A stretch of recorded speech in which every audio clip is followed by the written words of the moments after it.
Hey guys, welcome back to another episode of the Asking Muso podcast, brought to you by Beach Services.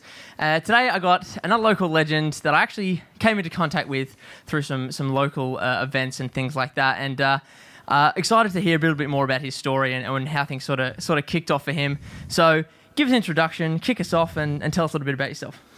Hey everyone, I'm Yosi, and I've been singing since I could make noises with my mouth, and I work full time at a wholesale nursery, and music's kind of a hobby and just a life passion at the moment for me. Well, I suppose life passion. Where did it sort of kick off for you? Were you always sort of brought up in a musical sort of household, or did you just sort of have the gift? One of my older brothers played classical guitar, and he practiced for 5 hours a day, kind of every day for years, and so he taught me the 4 chords, and I sort of learnt Stairway to Heaven, and then just self-taught for many, many years, probably from the age of maybe 7 years old. And then, just recently picked up the keyboard and just fell in love with it, and just have always loved singing. Playing instruments was always just a tool to be able to use my voice to convey a message, I guess. So this is a surprise to me then, I suppose. So the keys is only sort of a more recent accompaniment to your disposal. Yes. Like I played guitar till probably 20, and then picked up my sister's keyboard and started playing scales. So I was like, this is kind of a bit odd. I never did that with guitar. Yeah. I decided to get lessons. So I got lessons from a lady at Shake It Up Music for 2 and a bit years, and then just loved it. And then when I decided to write my own music, stopped lessons and just fell in love with writing my own stuff. All right. So how long have you sort of been writing your own music, and sort of tell us about what your music's sort of about? It started. I didn't really want to write for a long time because I kind of going through a few kind of breakup scenarios, and I was like, it's the only thing I can think of to write about. Exactly. Obviously, yep. Has anyone done this before? Has anyone done breakup songs before? I feel like it's been done before. I was like, I don't think anyone really wants to hear another one. Very, very naive of me. Yeah, literally the biggest business in the music industry. But yeah, is it for me though? Is it for me? Yeah. I started. So a good friend of mine, Jason Daniels, who's another local musician, and he's off touring at the moment, but he's one of my best mates, and he was always just encouraging me and at me, just, you need to write songs, you need to write your own music, you got stuff in there that needs to come out. And eventually I went to Caloundra Music Festival and saw a few artists that I really admire.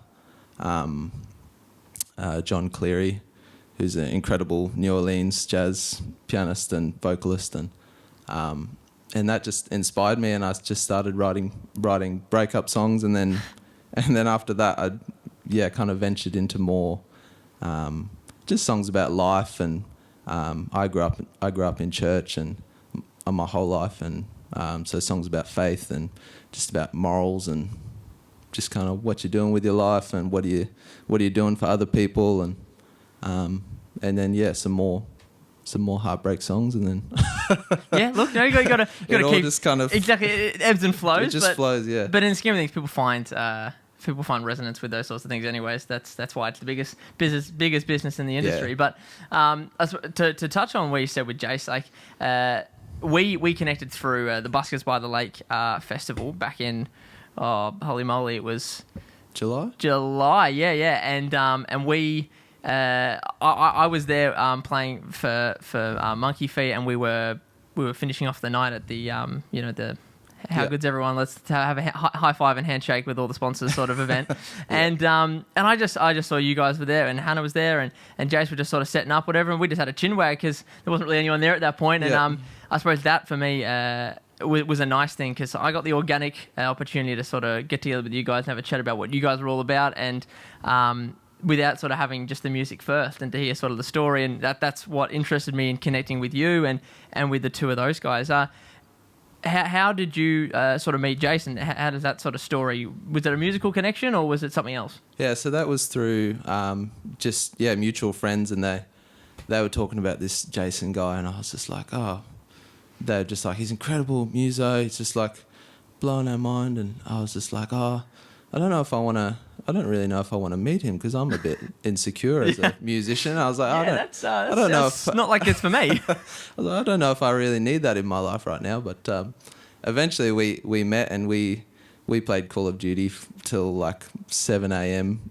like all through the night. Yep, so perfect bonding experience. And I was just like, oh, let's go for a drive, and so we went for a drive, and from that day we just like became best mates and played music together and talked about just everything. And that's kind of how it kicked off, as just a innocent game of Call of Duty. Excellent. Well, so it's a proper bond then. So it's, bond for life. Brothers in arms, literally. With your music, when did you sort of get the interest or the push maybe to expand it into the live project with more than just yourself, with Jason bass and with the drums and all the bigger project that I saw at Buskers by the Lake? Yeah.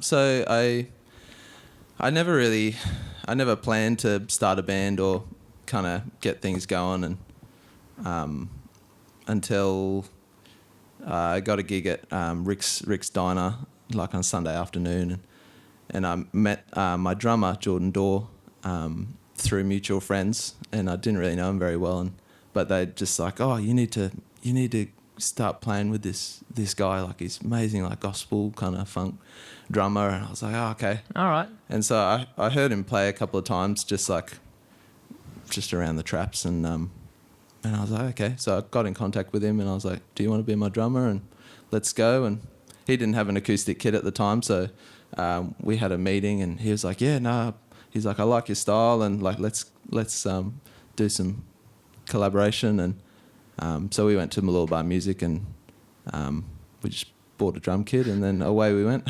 Awesome. That sounds like Christmas to me. Yeah. How would you describe the music to someone who hadn't heard it before? I've got my own sort of opinion from listening to myself, but can I ask you the most difficult question ever? How would you describe your own music? I would say soul, neo soul, blues. The stuff that I've released is kind of... there's a little bit of funk in there, but not as much as a lot of my other stuff that I haven't released. But yeah, I'd say mainly moving around the soul, neo soul. Yeah, okay, yeah, because I reckon I'd go with that. So Dad and I first saw you guys when on the Buskers by the Lake performance, stuff like that, and super funky, super soul, and you're gonna hate me saying this. You got great pipes, and that was a nice addition to the trio. And for us, it was something we hadn't really heard much of before, and it was a nice change and very, very different, but super easy listening, super accessible. So awesome. I reckon your tracks are really good, and even though there may not be many releases, you've got your the latest release, Fake News. Yes. Tell me about Fake News. What's that about, and sort of what the direction of the track? I guess you would say it's just about media and news in general. I mean, I grew up watching the 6 till 7 kind of news segment the standard bulletin every day. Yeah, just kind of, and then we'd kind of switch over to The Simpsons, or if Mum was at home, it was like something a little bit more wholesome. But yep. So Fake News was something that I started writing maybe 2020, maybe 2019, 2020. And then, over the last couple of years, I was like, well, why is this song not released yet? Yeah. And also, like, when it comes to The Simpsons, they're known for picking things, and clearly it was you resonating with that and picking things maybe ahead of the curve. Yeah. So, I mean, like, everyone's got their own spiel, and it's like, I don't really share my thoughts in conversation, but when you've got music, you're very much able to share stuff that you wouldn't normally be able to talk to someone about, like, hey, fake news, and like exactly. It's not going to bother me. Like, I don't listen to just stuff that's fake. yeah. Like, I'm not interested in that, and like you're not the sort of person that's going to bring it up for the sake of it. But having music as an outlet for me, I find that music is an outlet to tell stories. You know, your aforementioned breakups and things like that. Yeah, it's to tell the stories where there's definitely a lot of people that have listened to them that know the characters, but you don't have to know the characters to understand the story. And I suppose that's what I envisioned the song to be about, was essentially you're telling a story, or you're expressing your feelings on a narrative in a way that is, you know, to a tune, so it's fine. Yeah, absolutely. Exactly. It's all good. You can get away with a lot. Exactly, because it's to a melody, so it's not a problem. Yeah. So we just uncovered the rules of music, and we've just broken it down. So the formula is breakup songs, and basically just anything you want to tell or say about someone, but as long as it's to a tune. There's a lot of grace as long as there's instruments involved. And melodic symphonies. Yeah, and also people being able to do the, you know, in this case, do-dups. You know, there's a lot of do-dups or ooh-oohs or lahs, you know, and that just we're all one when we breaks sing that. The tension. It does. Yeah, It's not a real like icebreaker. It's not super. You know, it's not a song of 4 verses. It's literally you just telling a story with a backing track. It's you know, an opportunity to have a bit of do-dup, but also it's like, hey, you know, and we get to slide the story in there as well, which is cool too. But I do love a bit of Bob Dylan, or nothing wrong with that. Every now and then. I broke the story straight. Yeah, I've broken out some T-Swizzle in the car with Aaron before, and there's a couple of tracks in there that it's like, it's wow, you're hurting, babe, you're hurting. But I can relate to that, and I think the song's really good. So thank you very much. For this year, you know, you said that you got you work full time, like I do as well, and like a lot of people do. Do you have any sort of goals or ambitions that you want to work on either this year or just with your music in general? Are you planning maybe any releases or? This is more of a just a write down, just like what am I doing? Like what's my vision? I don't really plan to just kind of roll through and just kind of play gigs as much as I can, and it's more of a like what do I want to do with my music? Do I want to record some albums? Do I want to go on tour? Do I want to what do I want to do, and how am I going to achieve it? that's the magic word as well. How are you going to achieve it? That's definitely the big important part. Yeah, because I guess production, like writing songs is easy. You only need yourself for that. Yeah, which I thought before you write songs, you go, writing music is going to be so hard. And then once you sort of go down that avenue, and then you get like a couple of dozen songs, and you're just like, crap, what do I do now? What do I do now? I need someone to produce it. And it's like, okay. And I've been super fortunate to have Jason Daniels kind of cutting his teeth up north, up in Arnhem Land, and getting a studio up there. And so he's got a bit of a studio down here, and being good mates, and he's like, come round, like we'll produce some of your stuff. And there's been a lot of grace with that. And it's just like, okay, this is what I need to. So now it's kind of like I know what I need to wrap my head around before I go to the studio. Yep. Yeah. So I know what I need to have. Yeah. Through many hours of just like, I didn't know I needed to think about that. Yeah. Okay. Yeah. So it's been so helpful for me as a musician to learn through a good mate like him to, this is what I need. This is what I need to think about. This is what I need to organise.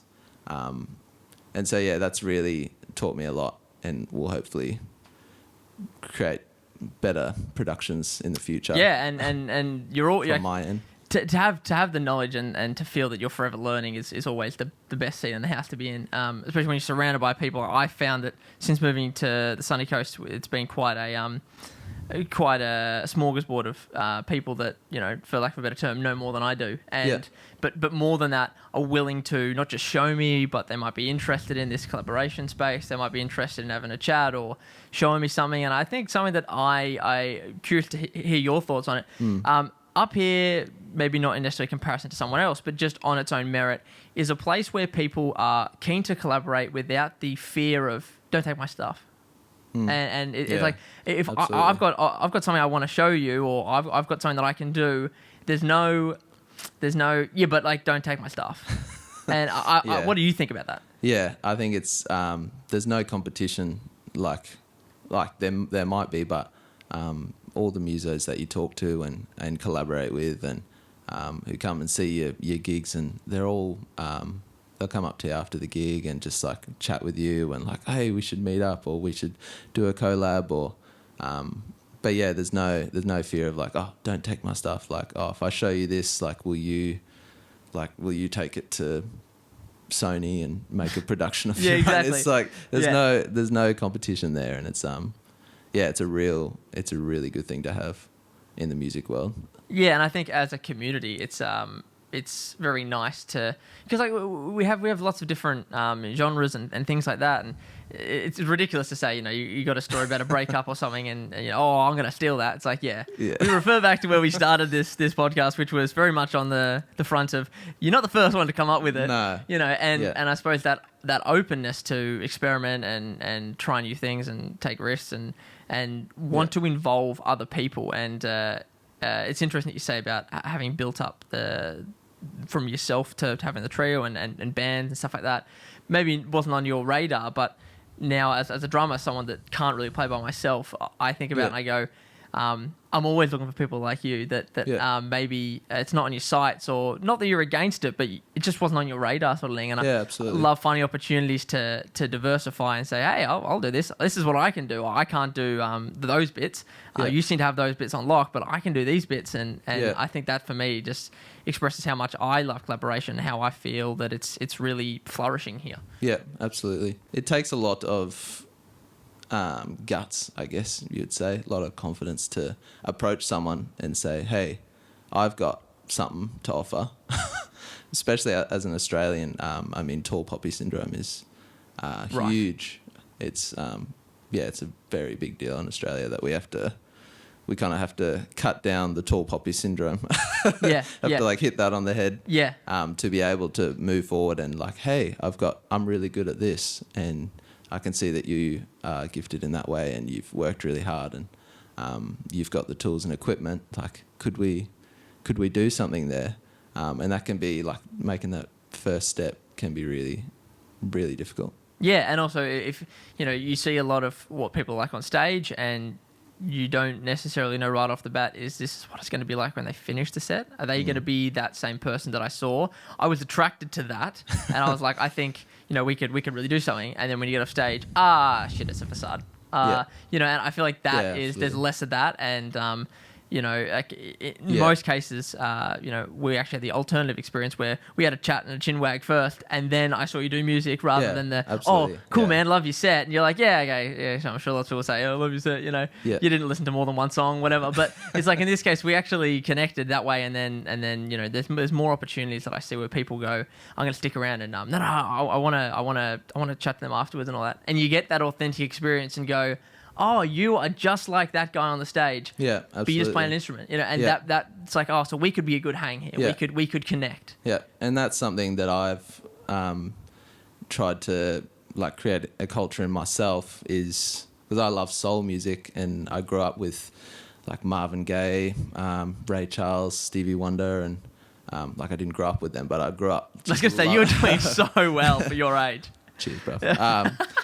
But yeah, I grew up with that kind of music. Like, I just fell in love. Like, once I found it, I was just like, I love this. I'm just obsessed. I just want to listen to it all the time. And even more recent artists like, let's say Matt Corby, I guess, and Kaleo, and there's another lady in the States called Yeba, who's just like heart and soul, just on the plate, just ready to eat, just ready to consume, like what they're actually, like what they're, like it's real. It's not a facade. It's not fake. It's just their heart and soul. That's why I love soul music, is the ability to express my heart in kind of like a passionate way that's just real. Like there's not too many trims and stuff. It's just like solid, heavy road sounds and but also that's super tight beats, and people hear that and they can see that that's what it is. So there's no there's no facade, and people can see through that, because in the scheme of things, people can see through bullshit. And if you don't have that that guard up, because you're not trying to create something you're not, and you are literally putting yourself, you're putting yourself on the pad to the soundtrack that you've written, then it shows through, and people like that. And I think we're certainly getting back to that, the old school days of, New Orleans rock and roll and all that. People are getting back to that authentic, I am doing what I'm doing, and that performance. I think perhaps there was an element of, absence makes the heart grow fonder on not being able to see live music for a while, but people now have come back and gone, I really want to see, that grassroots person that's telling their story and doing their thing. Yeah, for sure. Yeah, there's a big platform for that at the moment. Yeah, like my Reels and my Explore page and all that on Instagram is filled with, not so much the big shows. It's filled with the buskers in the street, from everywhere around the world that are doing their thing, and there's a crowd of people all around. That's what my stuff. You'd be sitting there for like 40 minutes, just like, whoa, that's cool. Whoa, yeah, exactly. Cool. Yeah, and now it's Tuesday. And now it's like, okay, got to do something. Yeah, exactly. Don't help me like that. Once we were talking about insecurities, lucky Bailey Walker edits this, and he can cut that out. Deleting Instagram. Exactly. There we go. But I won't be deleting Instagram before you tell everyone where can the lovely people find you on Instagram. Yosi Mandosa, and then just Spotify and YouTube. It's not too much product out there yet, but we'll just stay updated and just be there ready when it does drop. Yeah, awesome. Yeah, the year of the Yosi. We'll see how we go. Oh, that's cool. You give me a logo and put that in. Year of the Yosi. That's a bit of homework for you. So there you go. So now you know what your direction is. I've just told you. The year of the Yosi. It's breakup songs. It's doing this. It's busking. It's deleting Instagram, but they aren't allowed because they got to find you on stuff first. Yeah. I might delete it, but also I won't. So there's a few contradictory things. But I'll reinstall it. Exactly, reinstall. But reinstall. That's all part of the year of the Yosi, really, isn't it?